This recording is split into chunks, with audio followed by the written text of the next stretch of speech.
গোটা বাংলাকে বোম আর বারুদের স্তূপের ওপর বসিয়ে রেখেছেন মুখ্যমন্ত্রী মমতা বন্দ্যোপাধ্যায়। পাথর প্রতিমায় ভয়াবহ বিস্ফোরণ কাণ্ডে মুখ্যমন্ত্রীর বিরুদ্ধে এমনই তোপ দাগলেন বিজেপি রাজ্য সভাপতি তথা কেন্দ্রীয় মন্ত্রী সুকান্ত মজুমদার। উল্লেখ্য, পাথর প্রতিমায় বাজি কারখানায় তীব্র বিস্ফোরণের ঘটনায় মর্মান্তিক ঘটনা ঘটে। মৃত্যু হয়েছে 4 শিশু সহ 8 জনের। এমন ভয়াবহ ঘটনায় রাজ্যের বিরুদ্ধে সরব হয়েছে বিরোধীরা।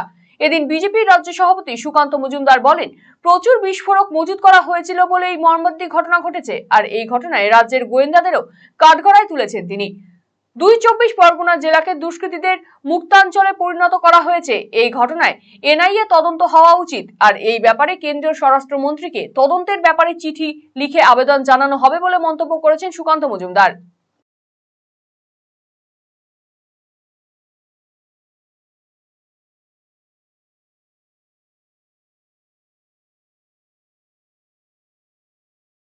পুরনো যে সমস্ত রেসপন্স আছে আপনাদের লাইব্রেরি থেকে খুঁজে বের করে চালান। আমি তখনও বলেছিলাম যে ঠিক 2-3 মাসের মধ্যে আবার এই ধরনের ঘটনা ঘটবে। গোটা বাংলাটাকে মমতা বন্দ্যোপাধ্যায় বোম আর বারুদের স্তূপে বসিয়ে রেখেছে।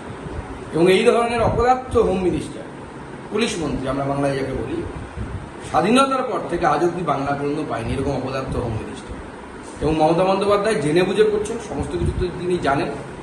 এত বড় বিস্ফোরণ ঘটলো, তার মানে কত সেখানে বিস্ফোরক ছিল, সেই বিস্ফোরক এত পরিমাণ বিস্ফোরক সেখানে জমা হল, আর আপনার গোয়েন্দা বিভাগ জানতে পারলেন না? এতটা অপদার্থ? নাকি আপনি গোয়েন্দা বিভাগকে চোখ বন্ধ করে থাকতে বলেছেন কারণ আপনি জামাতের লোকেরা যাতে এগুলো করতে পারে? এর তদন্ত হওয়া উচিত। এনআইএ তদন্তের জন্য আমি হোম মিনিস্টারকে লিখব এবং আমি চাইব যে এর সঠিক তদন্ত কারা এর সাথে যুক্ত। গোটা দক্ষিণ 24 পরগনাটা, আর এখন এই মুহূর্তে উত্তর 24 পরগনার টার্গেট হয়েছে। এই দুটো জেলাকে মমতা বন্দ্যোপাধ্যায় জেহাদিদের অভয়ারণ্যে পরিণত করার চেষ্টা করছে।